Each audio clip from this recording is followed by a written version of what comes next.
Hi, guys. Thank you for joining us. I'm so happy to be joined today by my friend Heidi Robbins, who is married to an Army retiree. And full transparency, we are friends. We've known each other a long time. And I've asked Heidi to come talk to us because we're hoping that we would have some more spouses of retirees, because at the end, stay through to the end, because at the end, I want to talk a little bit about your reflections of when you and Ken retired and when Kevin and I retired and some of our surprises, because I think that's something that we don't talk about enough. And I know a lot of people within the NMSN community right now who are gearing up for retirement or have just recently transitioned that are still kind of shell shocked. So I think they can benefit from a little bit of the conversation that we were having in the green room. So we'll more on that in a little bit. But first Yeah. of all, Heidi, great to see you. Thanks for having me, Sue. Glad to be here. Yeah, and Heidi is a realtor and a managing broker. And so I'm hoping that she'll share a little bit also about the DC rental market. But first, I want to know a little bit about your job journey or your career journey and how it was when you were, when you kind of was in the army, and then like when did you really start ramping up your career? While my husband was in the army, he did 20 years. I tried to always work if possible. So I sort of, every time we moved to a new duty station, I'd put feelers out there. I was lucky enough to work when I wanted to, which I know is not something you hear all the time from military spouses. So I do consider myself very blessed of having that opportunity. And then I made a personal choice to sort of stop working when my second child was born because there was just a lot going on. And then finally, after my husband was in the army, after 15 years, we started thinking about, well, what's going to come next? What's our next going to be? So we were in Germany. I studied for my US real estate license while we were there. And so when I got back to the States, I took the exam and got my license in 2013. And then my husband ended up retiring at the end of 2014. So, and I've been doing this now for 11 years. That's so cool. And we often hear that having a spouse bring in income into the family helps with the smoother transition. I mean, can you talk about that a little bit more and the advantages aside of from, obviously the dollars that we may not be thinking of? Sure. Yeah. I mean, for us, it was a lot of stability. I was able to sort of be the bridge so that my husband could retire and then take a little time to himself and figure out what he wanted to do next. He didn't feel like he had to immediately go into a second career because I was able to then become the breadwinner. So it was really interesting. A couple of times through his 20-year career, we would tag team on that breadwinner sort of role for our family because, he'd be in command. And then when he'd come out, then I'd take on a management role. And then, so we were constantly supporting each other. So for us, it was sort of a natural thing in our family. He just said, I'm going to retire. And I'm like, okay, tag, you're it. The kids are yours. And I'll become, the breadwinner. So that was, for us, it was that stability. I love it. So like the roles, the gender roles and the parenting roles were a little bit more fluid in your family. Definitely. Yeah, yeah. I mean, well, obviously, while he was active duty, I mean, when I worked when we first got married, we didn't have children. So it was easy for both of us to just like hit it, right? We were like these workaholics. We've always sort of been that way. Ken and I came from very meager upbringings. I was the daughter of a single mother. And we just didn't grow up with a lot. So I was always, that work ethic was sort of ingrained in me. So I didn't think anything different. I'm going to go out and work. So that when I did become a realtor, and it did take off, I was very fortunate being here in DC. There's a lot of military people, and I'd made so many connections through the years. And I'm just so grateful to all of the people that have referred me to their friends and people PCSing in and out. So my career has been fabulous. I mean, it's just been a really fun opportunity for me. And so Ken was like, wow, you're really good at this. So maybe I should retire and maybe it's your turn. And, he's always been pretty progressive in that thinking. So I love he was it. like, all right, I'm going to drive the kids to, because at the time we still had high school senior and a eighth grader. So he was like, I'll take over the carpooling. I'll, do whatever I need to do to pitch in. It was great. I couldn't have done it without him. Another reason I love Ken Robbins. I love it. And so this is actually a really good segue to another question I had percolating, which is, you were able to find your jobs through networking, and I know you don't love that word, but can you share a little bit, can you share some tips with us about building meaningful relationships? Because certainly what you do now, you couldn't do what you do if you didn't know how to build meaningful relationships. Absolutely. I mean, I am, like I said, indebted and forever grateful through those 20 years. Like I always was somebody who liked to be social. So I would join all the spouse groups and take on leadership roles and just, really get to know my neighbors. And through the years, organically, pre-Facebook, pre-social media, I would be the one that would like call my friends, that were at like Fort Knox and say, hey, I'm at Fort Carson and my friends are PCSing there. Can you look out for them? And, just connecting people organically through the years. And that was just something I loved to do, just be a people connector, I called myself. Little did I know that that's sort of what networking is, but we won't say networking because I don't, when people say that, I'm like, oh, that just feels so dirty. Like, you're only doing it for an end Yes. result. And I was basically not doing it for an end result. I was doing it just to grow my military family, like introduce one military sister to another. And aren't we this big, happy family, So because of that and those relationships, I think that's how I've been successful as a realtor, because I can trace all my clients back to all by name referrals. And They again, trust you. They yeah, trust you. I'm so grateful for that, and people are like, hey, you've moved 15 times. Who else can help people move and relocate and understand that process and buying and selling and doing all of that? And before I was a realtor, the first time we lived in DC, I sort of did it not as a realtor, but as a friend. People would say, hey, I'm coming to DC. I'd be like, what do you need? I'd go look at houses for them, FaceTime with them, and try to do as much as possible. And then I was like, oh, I could actually make a career out of this. you Like I know, get paid for all the work I'm doing for yeah, free. yeah, I could do No, that. that's pretty awesome. And so before we actually pressed record, we were chatting, and one of the things we were chatting about, aside from when we were going to have happy hour next, one of the things we were chatting about was really what transition was like for you guys, because I know that when we transitioned, I think we transitioned about the same time. It was really tough because I don't think it's something that people talk about a lot. I think people talk about like, oh, this is how your benefits are going to change. This, you should pick a base, but we don't talk about the emotional, psychological ramifications of a transition. And I just remember thinking, I kind of feel like they're throwing me away. Like it was stupid. I mean, we talked about this. You have like these dumb thoughts that go through your mind with every transition because you don't know what it's going to be like on the other side. And I remember other military spouses who were married to retirees who said, it's nice on the other side. Jump in the pool. It's nice. Dip your toe in. You'll enjoy it. But I couldn't see it. I mean, was it the same way for you guys? Yeah, because you're wondering like, well, what's nice about it, right? You're like, Uh, what does that mean? And I will say, when you're in the military and in that moment when you're having maybe a little mini breakdown and you're like, gosh, I can't wait for someone to stop telling me when I can do this or when I have to move or where I have to move or when I can go on vacation, all of that stuff. And then when you get out and have all that freedom, you're like, wait, what just happened, And so I mentioned we called it being institutionalized, right? Because you just like, you just got used to it. You got used to people telling you when you could go and when block leave was and when, and then to have all this freedom, you kind of, it's like, whoa, okay. And at first it's shocking. It takes, I would say give yourself a couple of months to sort of digest what this means. And honestly, it was much harder for my husband because we just stayed where we were. We stayed here in Northern Virginia. We stayed in the exact same neighborhood. My kids were in the exact same schools. We ended up we were renting a house. We bought a house like 6 doors down on the same street. So really, we tried to keep everything as minimal as possible disruption-wise for our children because it was kind of a lot about them as well. We knew that they wanted some stability and they were kind of tired of moving. yeah.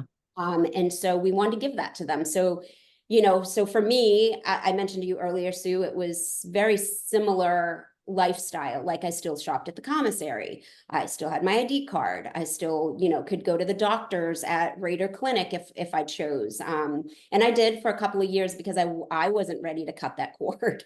I was like, I need to keep everything stable. Now we're on Select, and I was like, how crazy I was not to have done that much sooner. But I just let myself process it. I think at the time I was like, ooh, it feels a little bit like a loss. It felt like a loss of a lifestyle and everything. But on the good part, what helped me transition is all those great friends, that lived locally, and how DC is a really great place for people to retire. So fortunately for us, some of our best friends from every duty station just happen to be either retired here or were still active duty here at the time. So it seemed a little bit seamless. And I know that's not the case for everybody. So I don't want to brag that it was super easy for us, but I felt like we had a smooth transition because of, being able to keep those things in place. Well, people should also understand too that you're not from DC. Like you and Ken are from the Northeast. And Yeah. so I think like to your point, it's really important to be strategic in choosing where you land. And I think I hear that from a lot of people where they're like, oh my God, we have to choose where we live because unless you have a job that's going to move you, if you're choosing, then you choose. And it's, yeah, I feel like we made a great choice, but I'm from here. And so it was like, we fought to be here because it's like, I want to go home. But I think that's really important. And I also think it's really important. I've never understood why people always try to separate active duty military spouses from veteran spouses, because it's like when you decide to transition or when you come to a new duty station, it's those veteran spouses who have the networks in place already. It can help you get plugged in faster.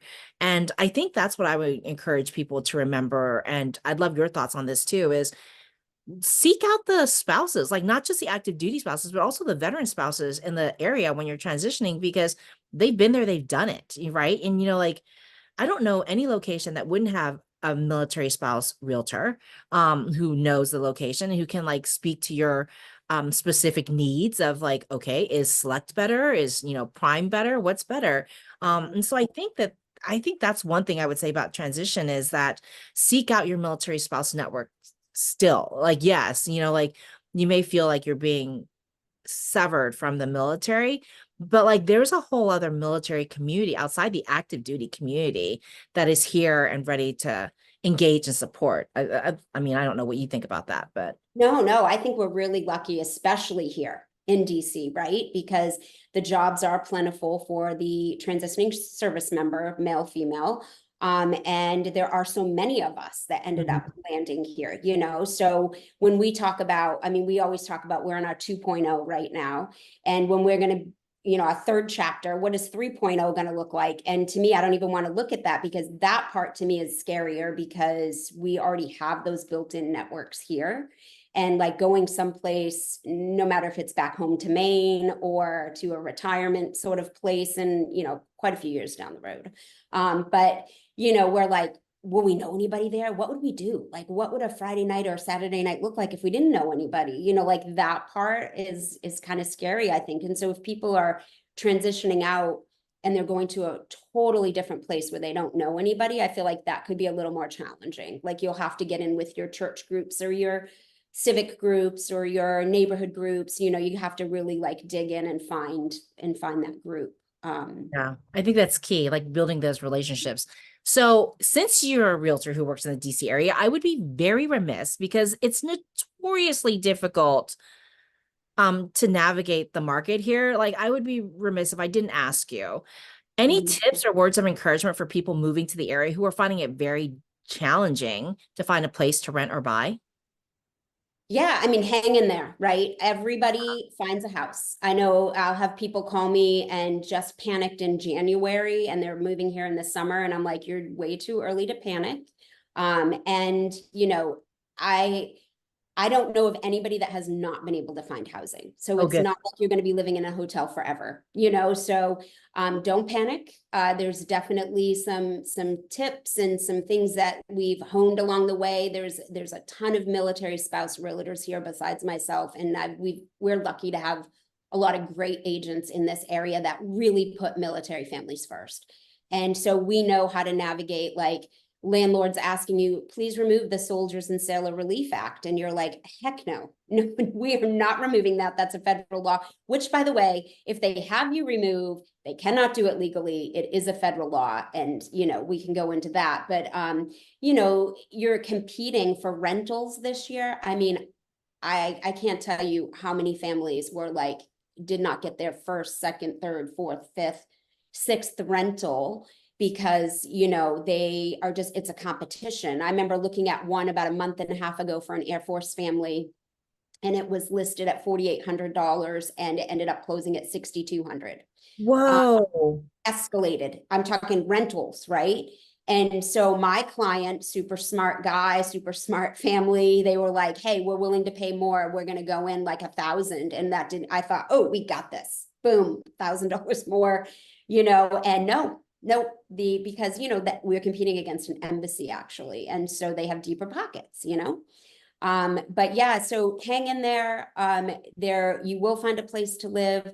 Same with home buying. We've had so many families just so, disheartened with the process because it is a competitive market in Northern Virginia. Great schools, great location, great quality of life. DC ranks among the top cities to live in, DC or DC Metro, I should say, like people all want to be here. We've got all of these tech companies moving in, and then Amazon, so it's competitive. Everyone wants to live in this area. So, I have a ton of tricks and things that we've learned along the way, like how to get that VA offer accepted, and how to, find a home where maybe you can use your VA loan out of the gate, new builds. I mean, this year alone, I've put 4 military families in new builds because builders don't care if you're using your VA loan. I mean, it's just like, they don't even quite, you're filling the contract out with them. It's a builder contract, and they'll just say, well, what financing are you using? Okay, you can tell us later. Like, it's so a non-event for a builder for you to use your VA loan that you're like, it's refreshing. So, we'll go with a new build if possible. And there are new builds in Fairfax. I know a lot of people say, well, that means I have to go to Loudoun or I have to go out to Prince William. No, the actual homes that I've sold this year to military families have all been in Fairfax. So They can still stay within communities. So my big takeaway from our conversation, especially this last part, is if you're coming to the DMV, the DC, Maryland, Virginia area, look for a military spouse realtor. Or veteran realtor, because they already know our lifestyle. They know our special circumstances with the VA loans and, the SCRA and stuff like that. And so they will, they already know what they're looking at. So I appreciate that. Thank you so much, Heidi, for all the tips. I love it. And how do people get in touch with you if they're looking for you? I'm on all the social channels. I have a website. My phone number is 571-296-2312. And reach out anytime. I'm on a lot of the military spouse Facebook groups as well. And would love to connect with people. I always tell people to, like, just call me for advice. I probably worked with 40 military families this spring on rentals, and I only really represented 3 of them because the other 37 found rentals on their own or went military by owner. But I spoke to all of them, gave them all the same information. I'm an open book, call me. I'm happy to give advice and, be your advisor. And I think she means it. Like, I know her, she means it. But if you guys want to know more about Heidi and where to find her, go read her highlights because all the information is in there. And I absolutely know that if you have questions for Heidi, just put them in the comments and we will make sure she gets them and she will answer them and we will get them to you. But aside from that, I want to say thank you so much for joining us. Thank you, Heidi, for joining us.